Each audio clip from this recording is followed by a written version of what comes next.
Assalamualaikum warahmatullahi wabarakatuh.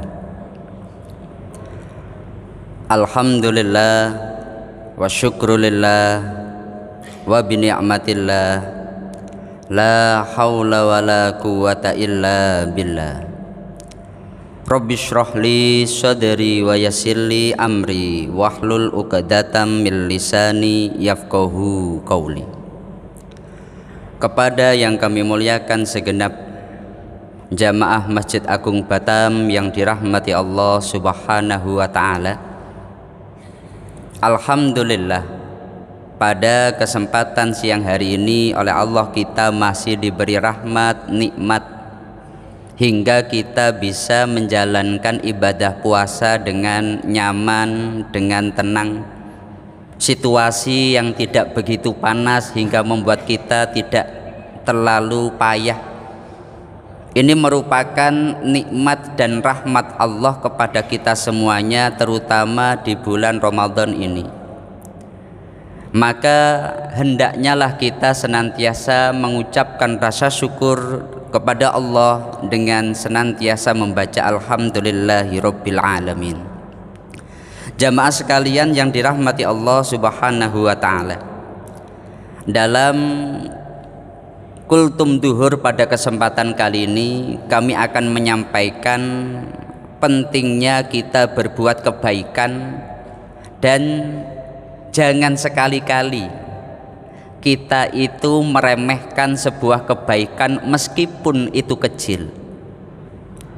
Di dalam hadis riwayat Imam Muslim, Rasulullah beliau menyampaikan, la tahkironna minal ma'rufi syai'an. Jangan sekali-kali kamu itu meremehkan sebuah kebaikan meskipun itu kecil. Jadi hendaknya kita itu senantiasa melakukan kebaikan yang kita bisa. Kalau kita tidak bisa yang besar-besar, jangan lantas kemudian kita berkecil hati. Katakanlah di bulan Ramadan ini aktivitas kita tetap padat, tetap sibuk. Kita di bulan Ramadan pekerjaan malah banyak. Kadang di antara kita berpikir, seandainya saja di bulan Ramadan saya bisa memiliki waktu yang banyak di masjid, membaca Al-Quran, iktikaf dan seterusnya. Kita jangan berkecil hati, karena dalam hadis tersebut Rasulullah menyampaikan, jangan sekali-kali kita itu meremehkan kebaikan meskipun itu kecil.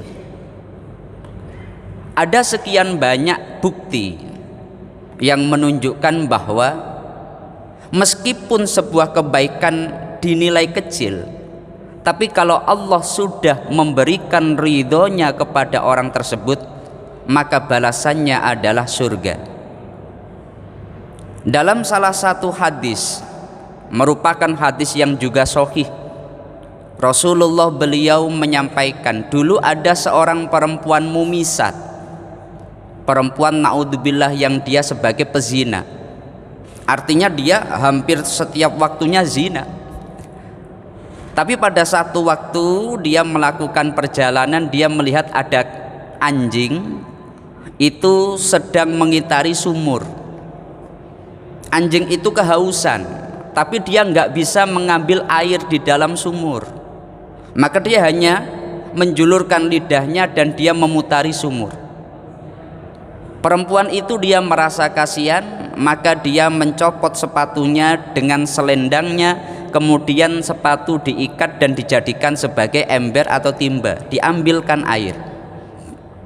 Dalam hadis Rasulullah menjelaskan, atas apa yang dilakukannya itu Allah mengampuni dosa-dosanya.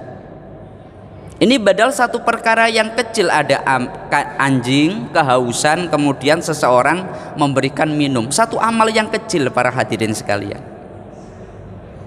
Di dalam salah satu kitab mauidhah, kitab hadis, namanya Mawaidul Usfuriyah, satu kitab hadis mauidhah yang terinspirasi dengan sejarah sahabat Umar bin Khattab. Jadi pada saat Umar bin Khattab beliau wafat, para sahabat-sahabat itu banyak yang bermimpi. bertanya kepada Umar, wahai Umar, bagaimana Allah memberikan balasan kepadamu? Umar beliau menjelaskan, wah alhamdulillah Allah memberikan balasan kenikmatan yang besar kepada saya. Maka para sahabat itu bertanya lagi, atas dasar amal apa engkau mendapatkan balasan kenikmatan dari Allah? Maka Umar menjelaskan, oh begini sejarahnya. Dulu ketika di Madinah, saya melihat ada anak kecil, dia mempermainkan burung pipit. Lumrahnya anak kecil, maka burung itu dibuat mainan. Saya merasa kasihan, maka saya membeli burung itu. Wahai anak kecil, burung itu boleh apa tidak saya beli? Setelah anak itu memberikan burung karena mau saya beli, burung itu saya lepaskan. Ternyata pada saat itu Allah memberikan ridhonya kepadaku. Ternyata atas dasar amal itu Allah memberikan ridhonya hingga aku mendapatkan kenikmatan yang besar. Sejarah asar daripada sahabat ini akhirnya menginspirasi sebuah kitab mauidhah namanya Usfuriyah, dari bahasa usfur artinya burung pipit, sejarah tentang Umar bin Khattab. Di dalam kitab yang lain juga disebutkan bagaimana Imam Al-Ghazali, seorang imam yang menjadi salah satu rujukan dalam tasawuf Ahlus Sunnah wal Jamaah, seorang ulama besar, ahli fikih, ahli hadis, ahli tafsir, bahkan kitab tasawufnya Ihya Ulumuddin menjadi salah satu pegangan tasawuf yang diakui. Meskipun tasawuf itu betul-betul kaitannya dengan perasaan seseorang, tapi bila merujuk pada ihya akan sesuai dengan Al-Quran dan hadis Rasulullah Sallallahu Alaihi Wasallam. Imam Al-Ghazali ketika beliau wafat, para ulama itu banyak yang bermimpi, para jamaah sekalian. Mimpi seorang ulama itu tidak seperti mimpinya kita. Mimpi para sahabat tidak seperti mimpinya kita. Maka para ulama itu bertanya pada Al-Ghazali, wahai Al-Ghazali, engkau bagaimana keadaanmu setelah engkau wafat ini? Maka Al-Ghazali menjelaskan, oh, oleh Allah saya diberi nikmat yang besar. Atas dasar apa engkau diberi nikmat yang besar? Al-Ghazali menjelaskan itu. Begini sejarahnya. Dulu saya waktu menyusun kitab, di tengah-tengah saya menulis kitab, ada lalat yang hinggap di tinta saya. Karena lalat itu hinggap, saya kasihan, saya membiarkannya biar puas.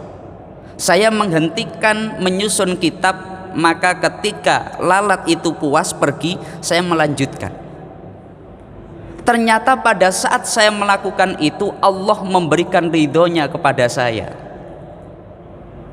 Ini adalah contoh-contoh dan bukti-bukti amal yang mungkin kita menganggapnya satu perkara yang kecil, para jamaah. Ada seorang ulama menyusun kitab, ada lalat, kemudian dia berhenti sejenak. Ternyata Allah memberikan ridhonya. Ada anak kecil mempermainkan burung pipit, kemudian dibeli oleh Umar, kemudian dilepaskan. Ternyata Allah memberikan ridhonya. Ada seorang pezina perempuan, kalau kita menyebutnya PSK, dia ada anjing kehausan di mengitari sumur, maka dia mengambilkan air untuk anjing itu. Ternyata Allah memberikan ampunannya. Amal-amal yang kecil ini tentu kalau kita melakukannya sangat bisa sekali, karena ini amal yang sederhana. Maka dalam hadis Rasulullah dalam Sahih Muslim tadi, la tahkiranna minal ma'rufi syai'an, jangan sekali kita meremehkan satu amalan meskipun kecil. Di bulan Ramadan ini merupakan waktu yang sangat baik. Katakanlah mungkin kita umpamanya berhubungan atau mungkin telepon kepada keluarga. Satu contoh kecil yang kadang terlupa, para jamaah. Saya mempraktekkan, kalau saya menelpon orang lain, assalamualaikum warahmatullahi wabarakatuh gitu. Tapi kalau saya menelpon istri sendiri, kadangkala langsung Ma, di mana Ma gitu.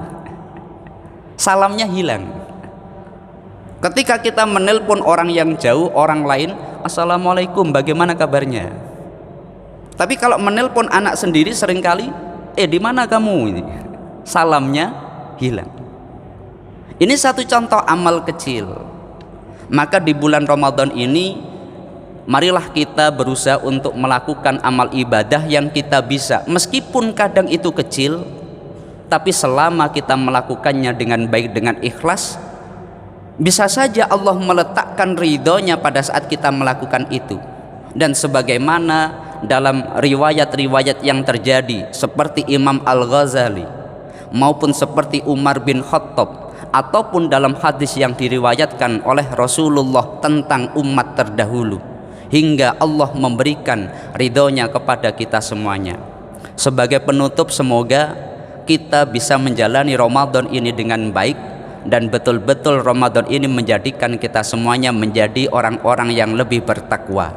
Mungkin itu yang bisa kami sampaikan dari awal sampai akhir. Apabila ada kurang dan lebihnya, mohon maaf yang sebesar-besarnya. Akhirul qauli wallahul muwafiq ila aqwamit thoriq.